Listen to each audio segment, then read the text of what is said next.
Hi everyone, Phil here, and I just wanted to go over my first time actually really setting up a large play area, 30 by 30 feet or a 10 by 10 meter play area to play something like Space Pirate Trainer DX.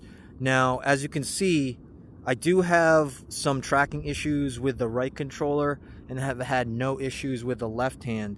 I'm not really sure why, but I know that the previous times that I've tested out using the Oculus Quest 2 outside, there were intermittent times when the tracking would be lost.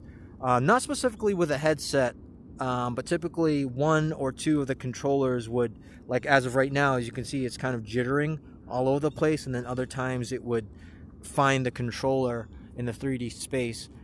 But I can honestly tell you, one of the great things about being able to play outside, or if you can get a space that might have a point of reference. Right now, that's just my hypothesis about if the controller is going to work well or not, or if you're going to run into any tracking issues. Like right now, I don't have any tracking issues with the headset itself. Everything is running buttery smooth. But the only problem is that the controller over here, obviously, here's my left arm, so obviously my right arm is not that long, and as I shake it, it's still not moving back to my hand, so the tracking continuously gets lost.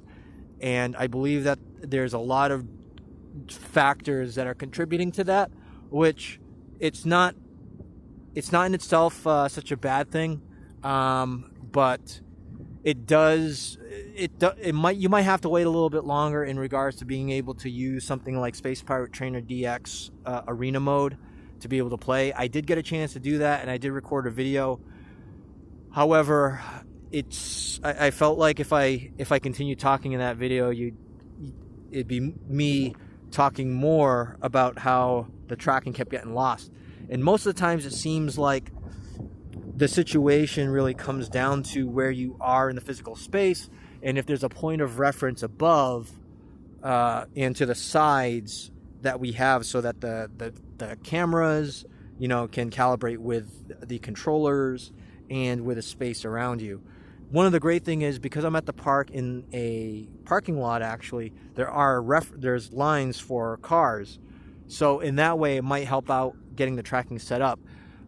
But if you are going to consider going outside, you definitely don't want to use the Oculus Quest 2 in direct sunlight. Right now, there's a little bit of an overcast, so it's not that big of a deal, at least for me.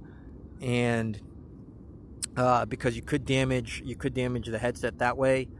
But again, so I'm kind of in an open parking lot. The space between the trees and the fence is pretty far away, and then the ground itself is pretty flat, at least from where I'm at.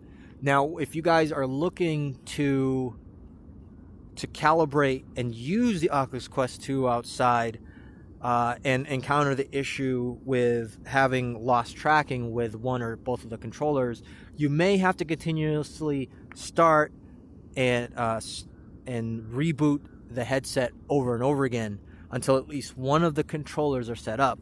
And the next step that I did was actually set up the stationary boundary. At least at that point, it has a particular spot that it can reference as a location to pinpoint where the headset is, at least in the virtual space.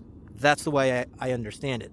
But the next part is, even if you do have one controller that's not working, which is what I encountered, was that I actually was able to map out the borders of the 30 by 30 foot play space, or the 10 meter by 10 meter play space, with one controller. And what I've noticed, at least from my experience, is that it actually has resolved the issue with the controllers tracking a little bit better. Whereas when I first got it started up, it did take a little bit more effort to get that going. So I just wanted to keep you guys aware that you might encounter those issues. Like right now, the controllers seem to be tracking pretty well, and I wonder if it's because I'm moving a lot slower, or maybe it's just getting a little bit more familiarized with with the area that I created the borders for the Guardian. I'm not really sure.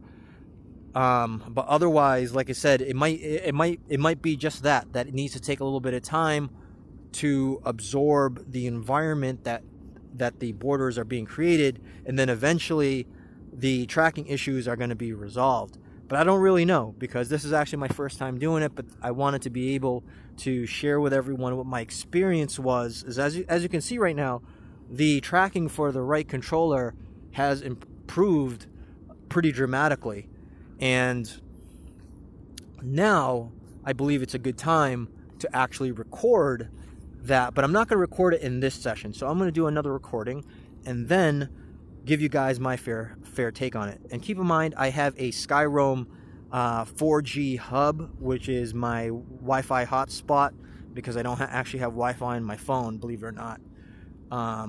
But that's what I have a backpack on. I have my case for my Oculus Quest 2. I'm going to hide my hand here just to test that out.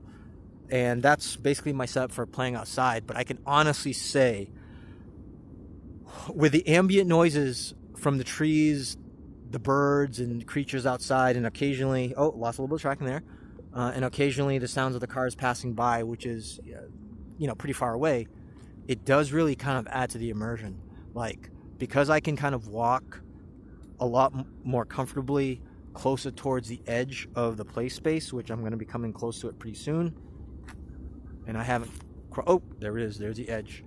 Wow, it really adds to the immersion level. But you can also see that this area right there is actually pretty flat. That's okay. That's not the point of what this video is about. So right now the tracking looks like it's been improved. Maybe it just takes a little bit of time before we'll be able to do that. So this is kind of a great way to see if that's the issue, and maybe we can come to some type of conclusion, or at least a theory, that part of the reason why the tracking was being lost on my right hand, or one of the controllers, had to do with the headset getting familiarized with the environment that we're in. And considering that it's an environment that I don't play in consistently, that might be the issue. All right, so I'm going to sign off here, record this video for you guys, and record me playing Space Pirate Trainer.